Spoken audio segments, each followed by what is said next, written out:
Good morning, Arkansas. I'm Kelly Grappe, here to bring a little joy to your Thanksgiving week. And I'm Steve Grappe, ready to serve up justice. We're here to break down some headlines that you need to know with some insights that inform and perspectives that we hope will inspire you. This isn't just the news, it's the start of our week with purpose and connection. And we're going to talk about local issues, and we're going to talk about some national stuff. On both fronts, we've got you covered. So grab your coffee, and let's dive into today's top stories. This is Joy. And this is Justice. This morning, I want to start out by reading a little excerpt of something that has caught my attention today.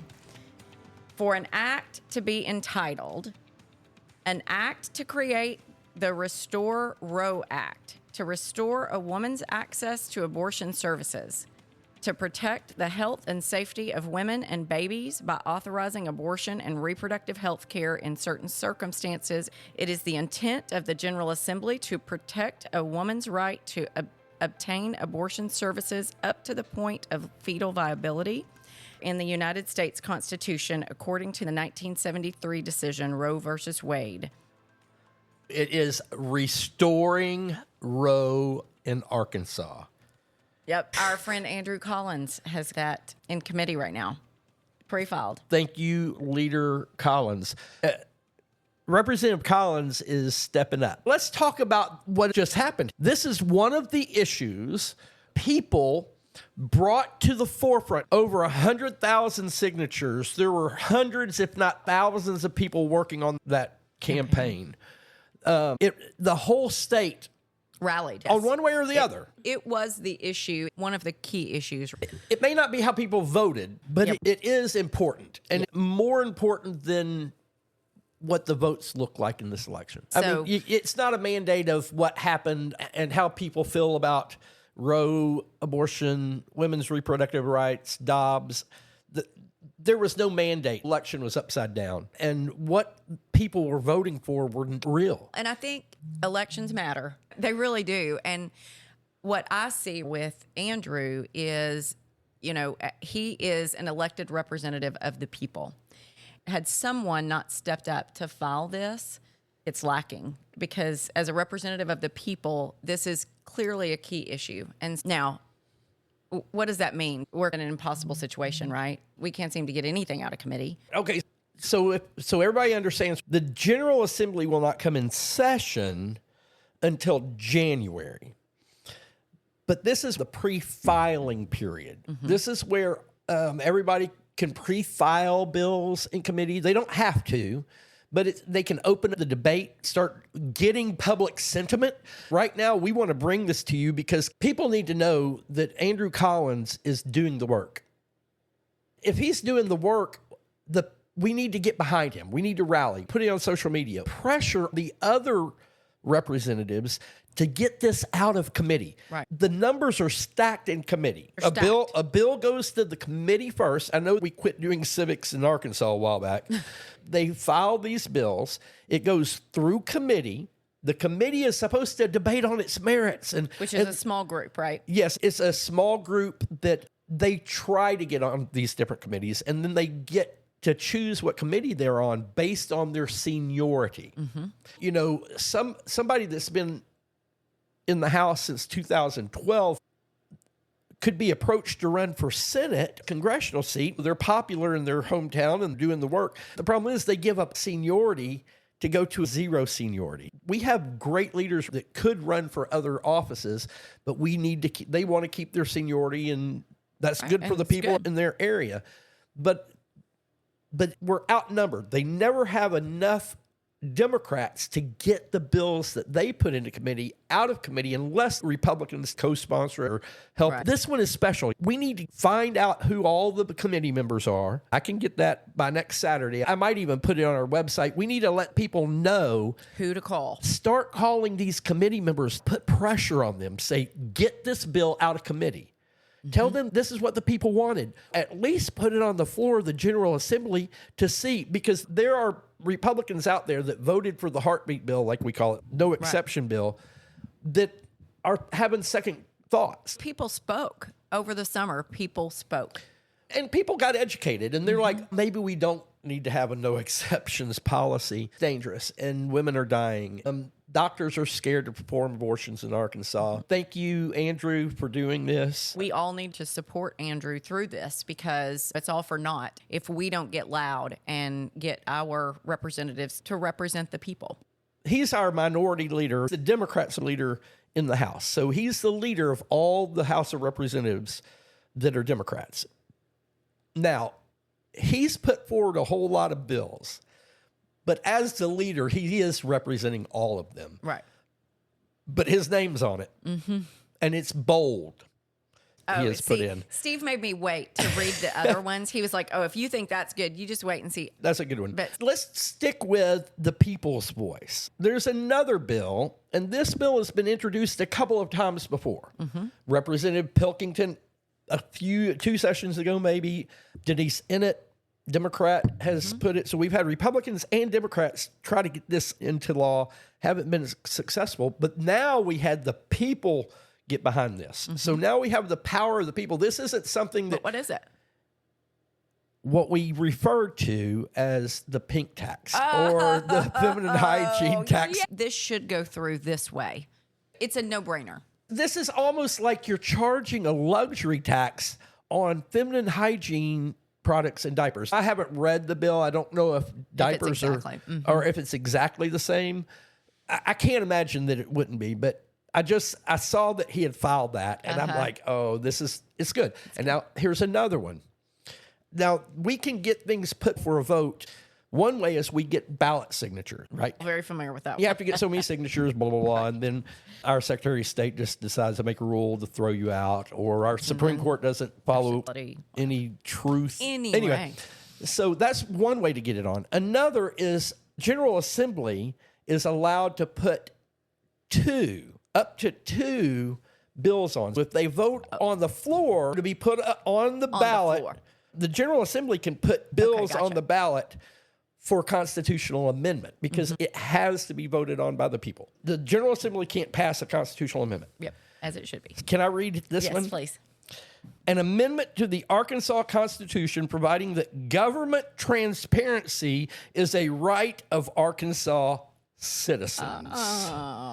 Defining government transparency as the government's obligation to share information with citizens or to deliver information to citizens, prohibiting the General Assembly from making a law concerning government transparency without approval by a vote of the people, but allowing a 2/3 majority of the General Assembly to refer such a law to the people at the next general election. And it goes on. That's awesome. Let's just let the people decide this. Thank you for listening, Andrew. Direct democracy is making a difference. It's coming, y'all. They're going to file a bill to make it more difficult for the direct democracy process, and they're going to get to see what the real... Yep. Y'all just have to know we're going to be ready. We have learned many things in January when this happens. We're going to run. Yes, we are going to beat it. Yep. Okay, here's another bill that has been pre-filed in committee by Representative Collins, known as the Arkansas Red Flag Law. Okay. To create an extreme risk protection order and warrant, to provide a restriction on access to a firearm for a person deemed to pose a risk of imminent personal injury to himself or herself or to the public, and for other purposes. Nice. This is the common sense gun laws. This is like when nobody wants to take guns away, but if psychiatrists, doctors, or the courts say you're unstable or not safe for yourself and others, you can't buy a gun. Right. This is not going into your house, Steve, and taking your gun so that you can't go hunt. No. It is not that. This is to be very clear. A deranged 19-year-old from buying an Uzi. Right. So let's and we look at it, y'all. We see this, or the parents that are going to give a deranged 19-year-old. There's something not right. We need to be watching these things. We're not talking about going into people's private lives. There will be triggers. Like there will be certain things that, if you... It's a flag. Like if you've been convicted of domestic violence and you have a restraining order against you, you can't buy a gun. I don't think you can. Maybe you can. I don't know, but we'll get into the details. Here's another by Representative Collins.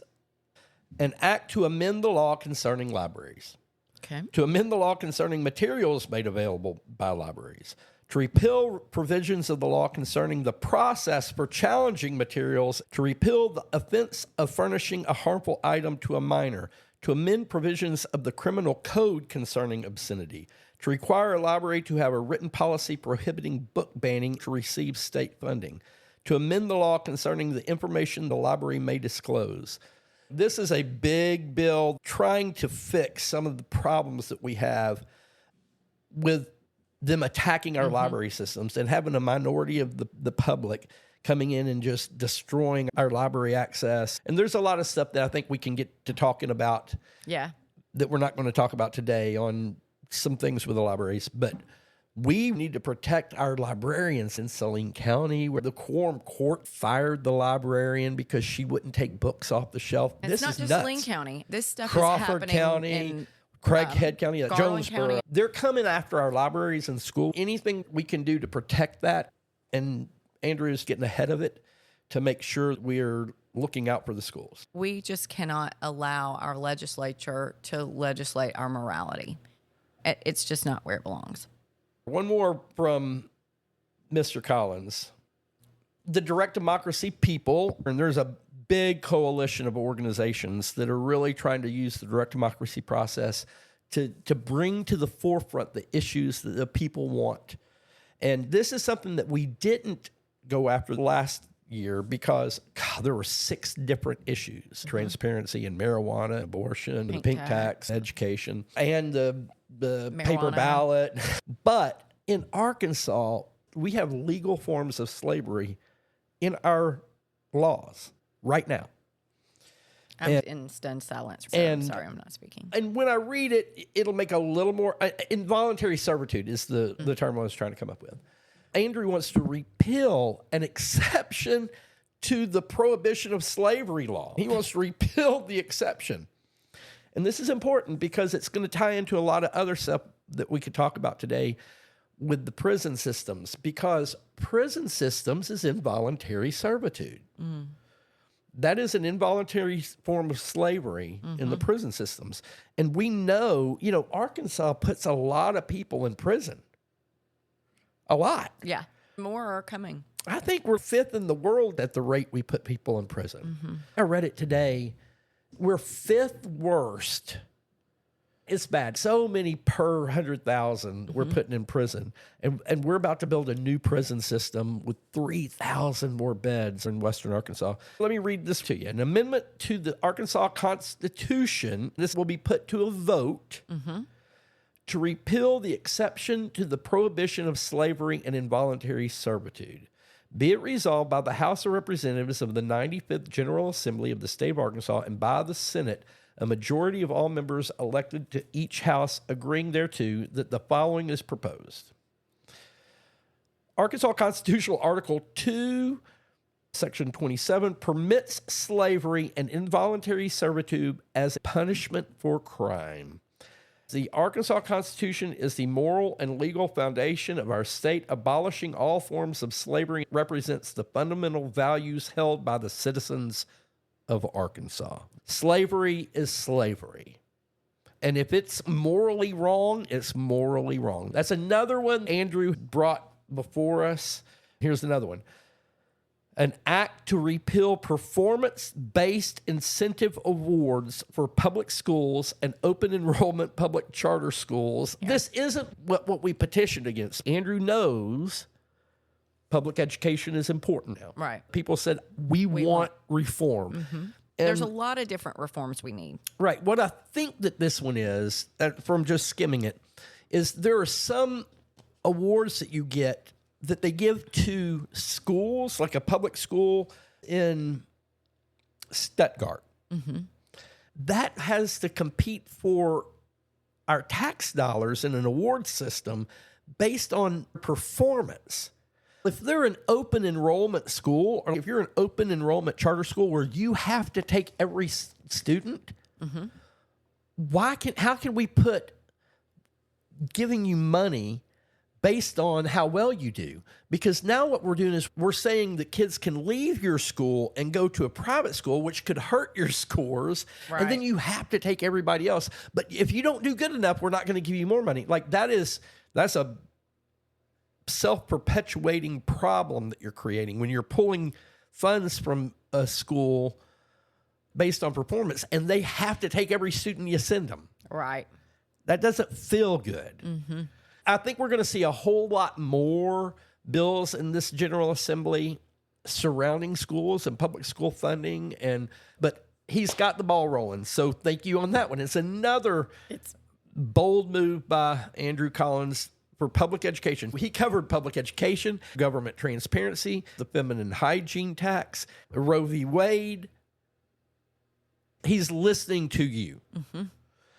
And that is, send an attaboy to Andrew Collins. Just a thank you. And a thank you. We don't do that much. We always call our legislators when we have a problem. And I think it is really important right now because some folks like Andrew are fighting the fight. And they need to know we've got their back, even though we don't have the vote. There has to be a new vision for the Democratic Party of Arkansas. We need to start finding Republicans to work with on important issues that we need to get solved.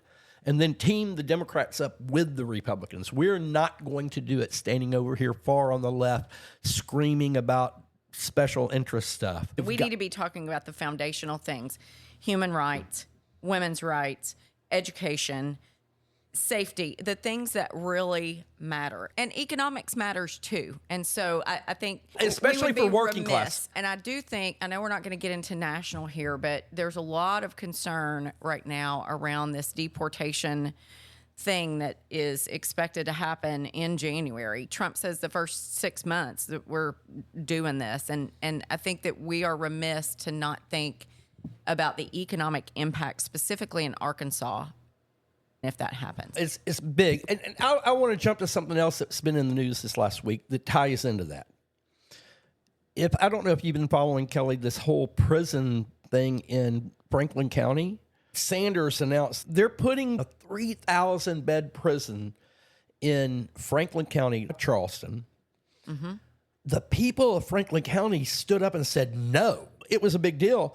And they're like, we don't care. The decision has been made. And like the next day, they spent $1.75 million or something to buy the land that they're going to put this prison on. And again, they keep doing things, and we don't know how much it's going to cost. This is a problem because this prison thing, I think she said it was going to cost $450 million. I read it this morning. Maybe if I can see. I'm going to throw in a little stat here while you're going. Mm-hmm. We talked earlier of 100,000 residents in Arkansas, 559 are incarcerated. That's only behind Mississippi, which is 575 per 100,000, Louisiana, which is 564. The national rate is 300 per 100,000. What's ours? 559. Double. Right. Only behind 2 other states. Let me tell you how I think this is tied together. Mm-hmm. They're going fast on this. There's going to be 3,000 beds, either 450 or 700, somewhere in that, lots of hundreds of millions of dollars. Mm-hmm. But when you compare the cost of prisons of similar size in neighboring states, they're costing double. This is going to be a $1 billion prison system. And there's problems with that because we have a shortage on prison workers now. Right. And one of the reasons that she cited in putting it there was because she put the population center that you could draw on for jobs, and it included Fort Smith. Come on. About as far outside that radius, it's going to be bigger than Cummins. Like, much bigger. I think Cummins has 1,800 beds or 1,875 or something. And this is like 3,000 beds. Think about the timing. We know Sarah Sanders is aligned with Trump. We know Trump is about to push this massive deportation plan. We just had the governor of Texas donate land for them to house these immigrants. They're going to be in basically concentration camps. Right, which is really scary. And 1876 is the capacity on the prison. So This is like almost double the size of Cummins. Here's the next problem. It's going to cost a lot. The people don't want it. There's no way to staff it. And it fits with deportation. If you look at where immigrant workers work in Arkansas, put it on a map, where the pig farms are, which is a big part of what we have immigrant workers. And I don't know that they're illegal or not illegal. I don't know. I can tell you I have a stat about that. Oh, give it to me. So 73% of agricultural workers in the state are immigrants. That's according to a study by the University of Arkansas. 48% of immigrants in this industry are non-documented or unauthorized. 3/4 of agricultural workers are immigrants, and half of that. And half of that, so a quarter. But still, no, 40%. It's significant. So here's the problem. Since we know where those workers are, if you lay it on a map, guess where Franklin County lies? In the middle. They're about to build buildings, and they're going to let the government, they're going to say, we have all these beds that we aren't using yet. And that is going to be a staging facility to move all of the immigrant workers out of all of our chicken plants, all of our pig farms. That are all paying taxes right now. Correct. If you lose 40% of your tax revenue in those places, think about the impact economically. Why do you think one session before this, they lowered the working age for kids to 14 without talking to their parents? Do y'all remember during the pandemic what happened with the meat business? We're meat farmers. Do you remember what happened when the workers couldn't go to work? There was no meat. Right. And the prices skyrocketed because it's supply and demand. We live in a capitalistic society. You lose 40% of your workforce. Let's get real about the economic impacts of policies based on rhetoric, not fact. Right. Arkansas supplies most of the world in rice. Who's going to work those rice fields? Who's going to work the packaging plant? It's short-sighted, and it's also inhumane, the way that we're talking about immigrants who have come to this country for, in some cases, refuge, but in most cases for opportunity. That is who we are. I heard him say it. This is not rhetoric. I heard Holman, the new border czar, say, they asked him, what happens when some of these children are actually American citizens and they're children of illegal immigrants? And he says, they'll probably be deported also. There will be legal American citizens deported and put in concentration camps. What is the slippery slope of this? We adopted our daughter through the foster care system. What happens to the kids where these parents are now deported and their kids are citizens? Right. So what happens? I heard something yesterday about orphanages. Which were done away with in 1972. 71. Yep. And yeah, we're going to have to open orphanages back up because we're going to have massive amount of foster kids. Oh, and no abortion. So let's talk about economic impact. And we're going to put tariffs on Mexico and Canada. We import wheat from Canada. If we're going to put a tariff on Canada, Canada is going to find the thing that we import the most and put a tariff on that, which is going to raise our prices. Right. It's going to do your regular prices on things like bread. The Mexican president has already explained that the things that you think are American cars are they're assembled and parts are made down there. All those things, if you're going to put a 25% tariff on, it's going to increase your bottom line. And y'all, this is about to get crazy. And Arkansas is an agricultural state with soybean and rice. We're going to throw these tariffs on. What do you think is going to happen on the backside of that?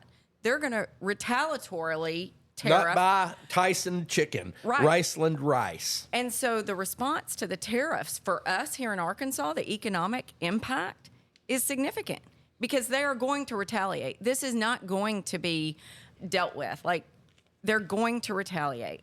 And increase our prices. Right. Elon Musk, either yesterday or the day before, I think it was Wednesday, literally said it's about to get hard for most people. Before it gets easier, yeah.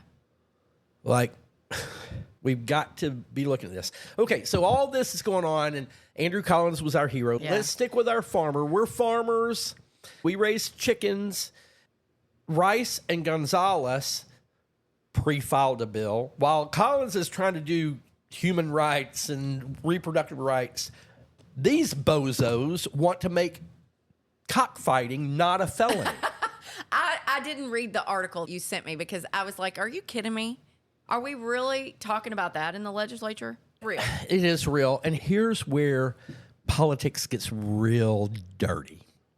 Kelly, you and I know, and we're not going to name names, how prevalent is the cockfighting industry in Arkansas? Right here in Rosebud, we know people who raise and train. Terrible. It's a felony. Animal cruelty, bad conditions, illegal gambling. It's all criminal. Like literally what they have, the old movies when you go to like, where is the criminal empire? It's centered around cockfighting. We haven't released our chicken episode yet, but we raise chickens here, and cockfighting is something that happens naturally when you raise chickens. It's because they it kill is the pecking order. It's how chickens function. There is a rooster in charge, and he keeps that in check. It's a natural tendency, but it's awful. I can't imagine that we are using our legislative time to do this. It's worse, Kelly. Because I did a little looking up on this. There is a lobbying organization lobbying legislators, putting bills in to make it not a felony, that are literally paid by the Arkansas Game Fowl Commission. And it's big money. It's gambling, criminal enterprise stuff. Representatives can be lobbied by Anchor Strategies. The Arkansas Game Fowl Commission has registered to donate to this lobbying organization to change laws in Arkansas. That has a better chance of getting out of committee than reproductive rights. If cockfighting gets out of committee and reproductive rights doesn't, it's bullshit. We are going to rally the citizens of Arkansas. They have R.J. Hawk. Let me tell you another one. We're talking about whether people can put food on the table. We're talking about if our factories are going to have workers in it. We're talking about reproductive rights. We're talking about human rights. We're talking about public education. But he feels like we need a new law where the universities can be part of a 50-50 raffle system to sell tickets to citizens of Arkansas to go to NIL money to pay millions to athletes. It all comes down to the dollar, doesn't it?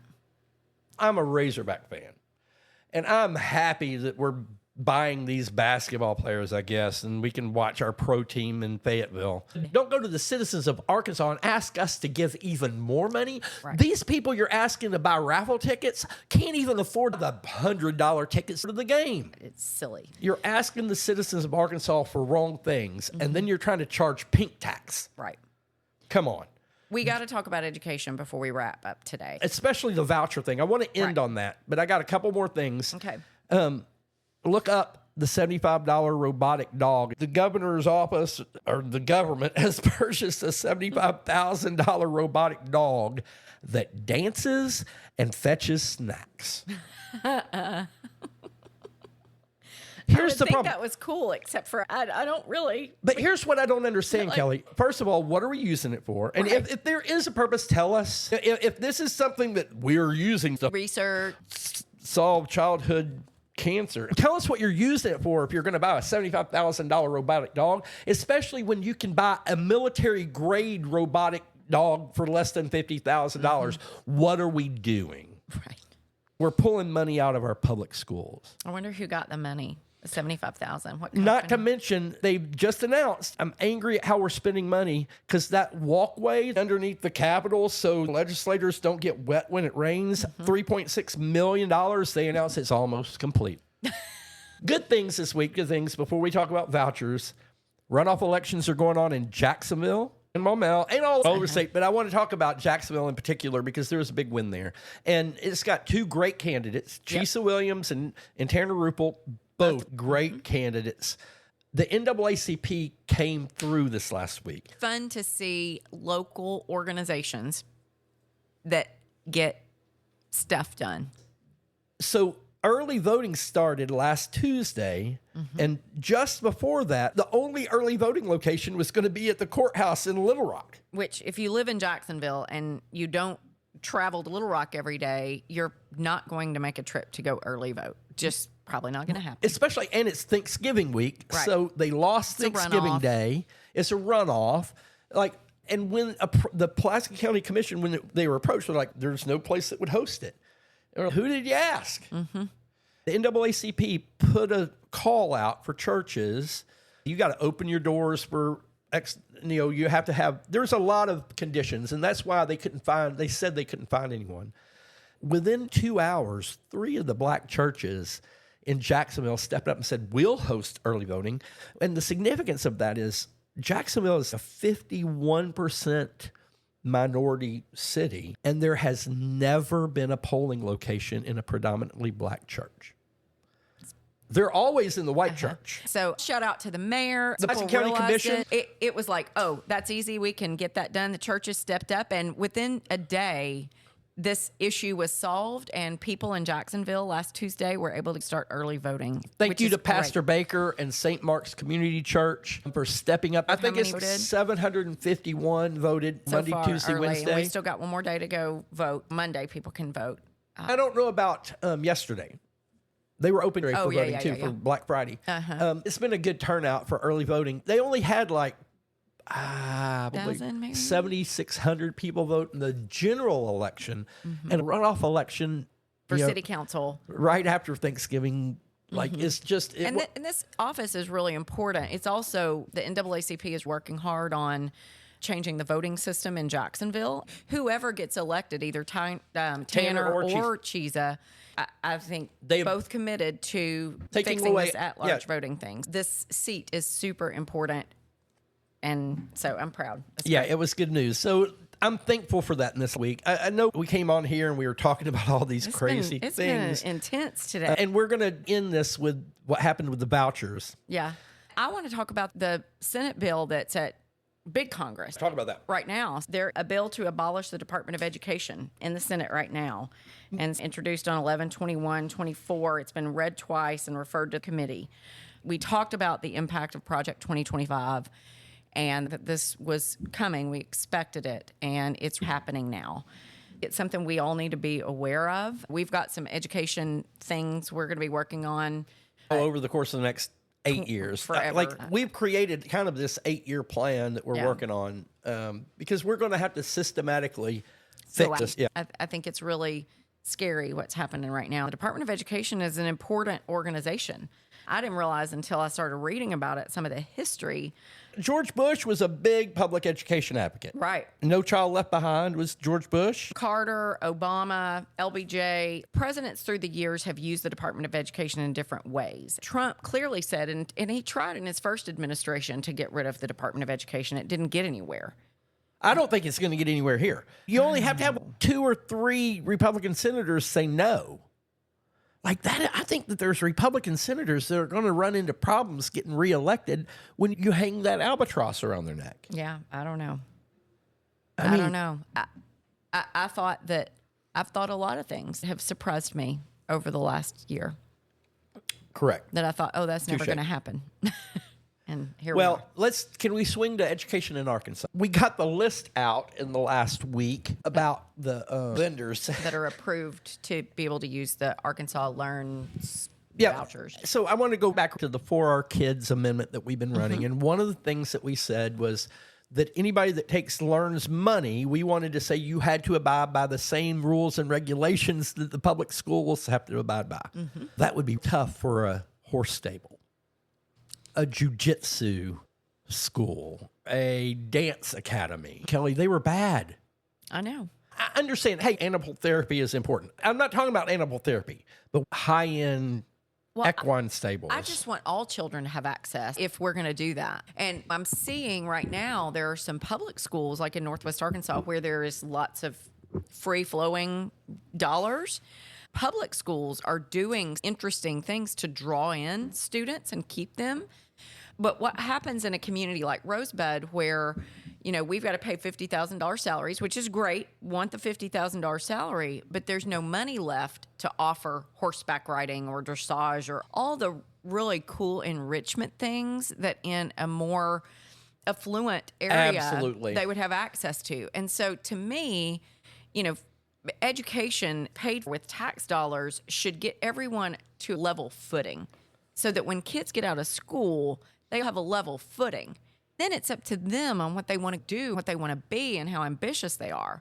But let's give everybody equal shot at it. Right. Bring it into the public school system. They can use their voucher to pay the public school to have the extracurricular activities. Right. Like that way, then all students get it. Maybe we need to get some laws that says any vouchers that can be used, if you're going to take private vouchers, you have to make it available for public school students. We need grants for those things. Let's make it even. I love the idea of having jujitsu and enrich public schools. But we can't have the haves and the have-nots. We can't have you being a homeschooler that are teaching in a basement and you're getting low-level math and reading because you don't have the same regulations or even the testing standards that the public schools have.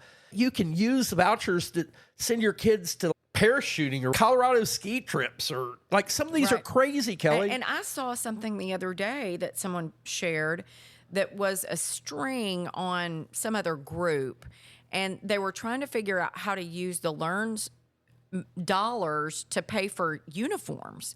Like and I think you can. Like they're just trying to figure out how to use the money for things they're already paying for. Right. I have a serious question. I just want your honest answer.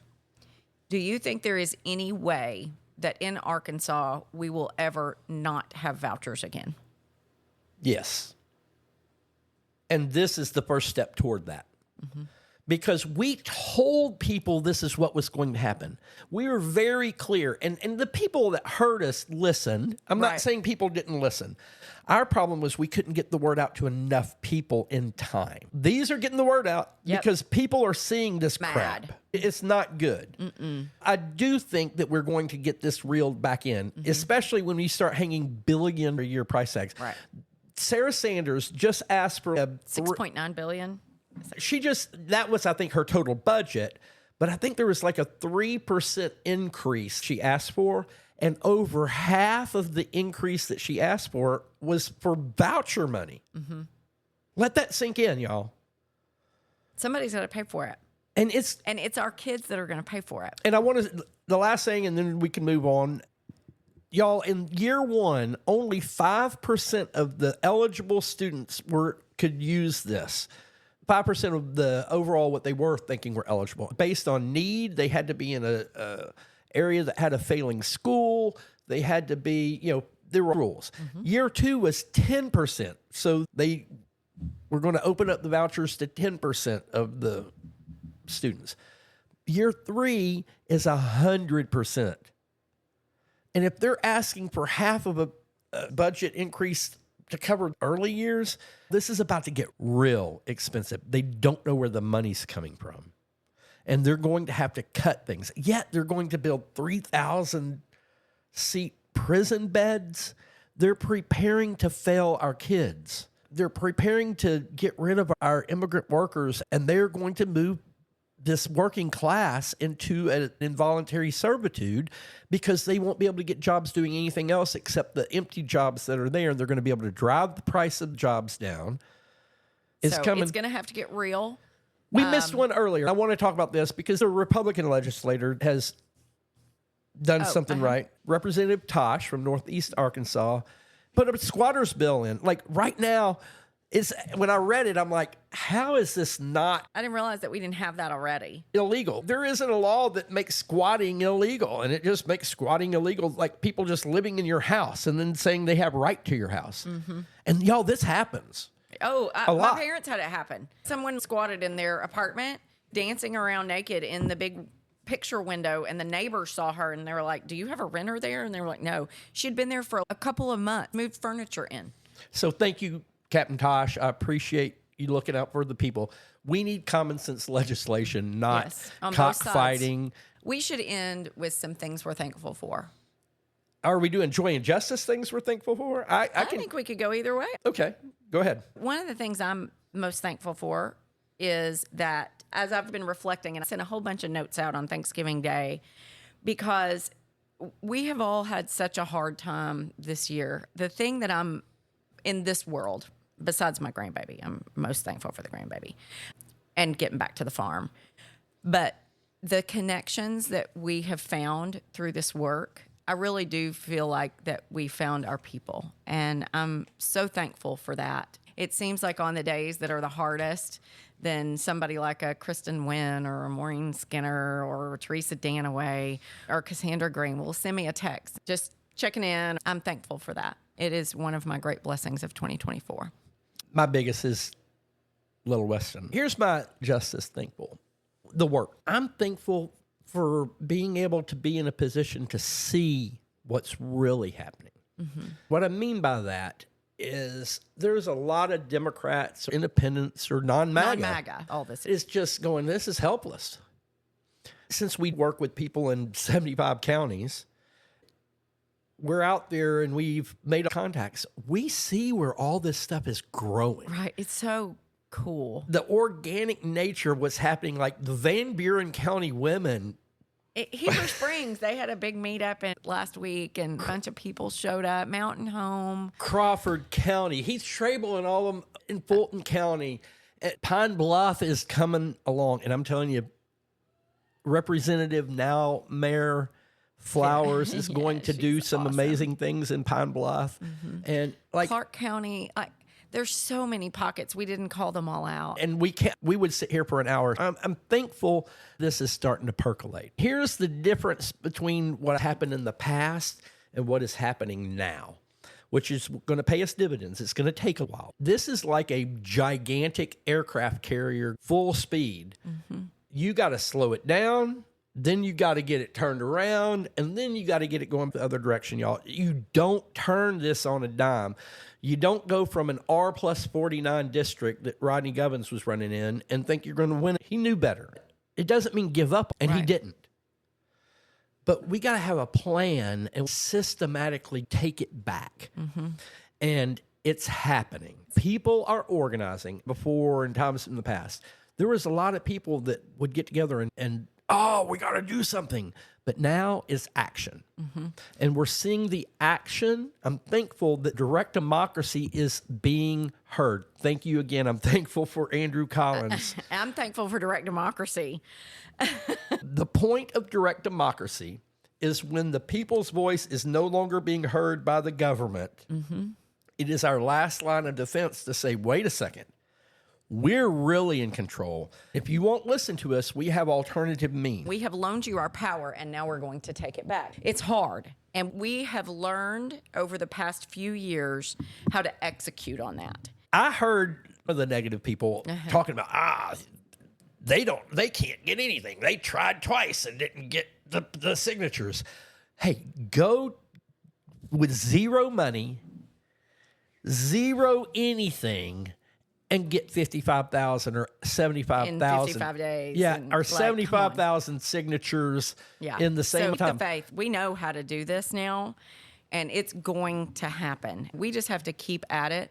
I was listening to a podcast this week with Joan Baez, and if y'all don't know her story, you got to go look it up. I'm inspired by her.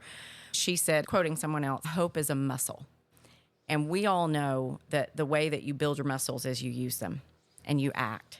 And you do something. And don't use them the wrong way, because that doesn't help. Yeah. You know, if you're using that metaphor, like figure out the right way to exercise, start exercising that hope muscle, and we will get this turned around. Every aircraft carrier can be turned around if we know what we're doing, and we figured that out. And now we're going to get the legislators to help us, and we're going to team up with them on both sides. We're going to help use the people's voice to get the things we want on the agenda and on the docket. And y'all, please, really, right now, it's more important than ever that we don't go to our corners and face the other direction. We have to face each other, talk, disagree, and we have to be able to come to compromise. And I'm just saying, we got to move toward each other and not away from each other right now. It's more important than ever. And speak up for what is important in your community. let's start talking about what we can do at home, right where we live, and how we can start making a difference in our neighborhoods. And if we start there, that's how we start getting this thing turned around. And that's how you build the muscle. That's how you build the muscle. So I'm Steve. And I'm Kelly. And we can't wait to talk to you again. We'll see you next time.